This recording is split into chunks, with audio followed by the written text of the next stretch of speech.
Hi kids, welcome to Journey to Jesus. I'm Allison and it's been a few weeks since we've done our last lesson.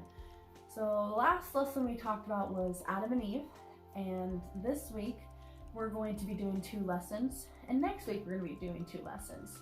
So this week we're going to be talking about how sin entered the world and Cain and Abel to catch up to next week. So let's get started. Sin entered the world. Genesis 3:1-24 is where you can read this in the Bible. And it says that God gave the first 2 people, Adam and Eve, a beautiful garden to live in.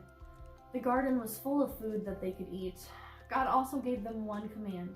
He told Adam that he could eat from any tree in the garden except for one.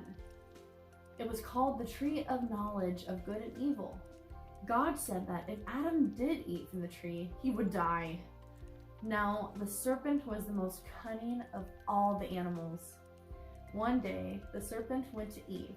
He asked, "Did God really say, 'You can't eat from any tree in the garden?'" Eve answered, "We can eat from the fruit from the trees in the garden, but God told us to not eat from the tree in the middle of the garden. He said that if we eat the fruit or touch it, we will die." "No, you will not die," the serpent said.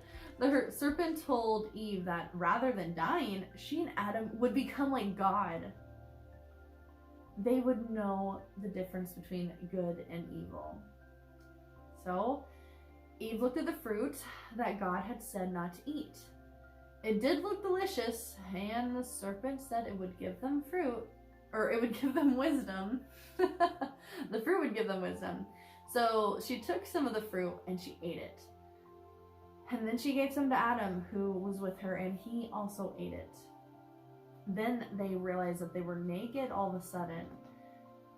And then they had to sew clothes together from fig trees and leaves.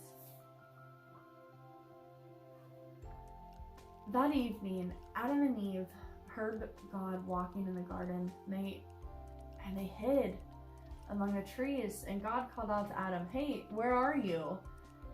And Adam said, "I was afraid because I was naked, so I hid." And God asked Adam, "Who told you that you were naked? Did you eat from the tree that I commanded you not to eat from?" Adam blamed Eve. "She gave me some fruit from the tree and I ate it." Eve blamed the serpent. "He tricked me," she said. God said that because of the serpent's trick, and Adam and Eve's disobedience, bad things would happen. Eve would have more pain when she had children, and Adam would have to struggle to work the ground for food. God said that the snake had to crawl on his belly and to be an enemy of the woman. But God promised that one of Eve's descendants would destroy the serpent. And that is Jesus. And everything had changed after Adam and Eve sinned. Sin separated Adam and Eve from God. And God made them clothes out of animal skins and then sent them out of the garden. And God put an angel at the entrance of the garden, and the angel had a sword of fire to guard the way to the tree of life. So they could never go back to their beautiful home. They lost everything.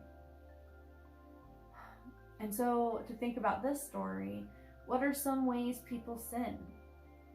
And did Jesus ever sin? I know he didn't, but you should read for yourself with your families. And the Christ connection to Adam and Eve is that everyone has sinned against God. I've sinned, you've sinned. We're always going to struggle with sin, and our sin separates us from God. But God promised that one of Eve's descendants, who is Jesus, would save us from this death. Because Jesus died to give us life. He is our true hope. And even though we still struggle with sin, we have his hope to help us want to be better and to not live in sin. So, for our next story, we are going to be talking about Cain and Abel. Genesis 4, 1 through 16, and then in 25 through 26 is where you can read this. After Adam and Eve had left the Garden of Eden, they had a son named Cain and another son named Abel. Both Cain and Abel were sinners because of Adam and Eve's sin. Abel became a shepherd, and Cain worked the ground by growing plants and crops. One day, Cain gave an offering of some of the produce he grew. Abel gave God some of the firstborn of his flock, and God accepted Abel's offering, but he didn't accept Cain's offering. Cain was so mad, and God asked Cain why he was so angry. God told Cain that if he would do what is right, his offering would be accepted. God warned Cain that sin was crouching at the door, waiting to control Cain if he did not do what is right. What do you think's gonna happen? Well, Cain then invited Abel to go out into the field. When they were in the field, Cain killed his brother Abel. God asked Cain, "Where's your brother Abel?" "I don't know," said Cain. Is it my job to look after him?" But God knew what happened. He said to Cain, "What have you done?" God punished Cain. God told Cain that he would spend the rest of his life wandering the earth. If Cain tried to work the ground, nothing would grow for him. Cain would not have a home. He would have nowhere to rest. The punishment is too much. Cain said, "If I have to leave this land and wander the earth, whoever finds me will kill me." So God put a mark on Cain to protect him, so that whoever found him would not kill him. Then Cain left the land and went to live in Nod, a land to the east of Eden. So the Christ connection for this is that God has promised Jesus, like I had just said. Cain was not like Jesus. He was sinful like his parents, Adam and Eve.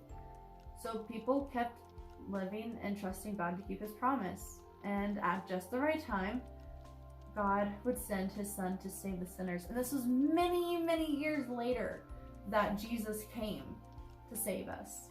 But he fulfilled that promise. And someday, Jesus will be coming back. And we have to trust God that, in his timing, because we don't know when Jesus will come back for us. So with your family, you need to ask yourselves, are you ready for when Jesus returns?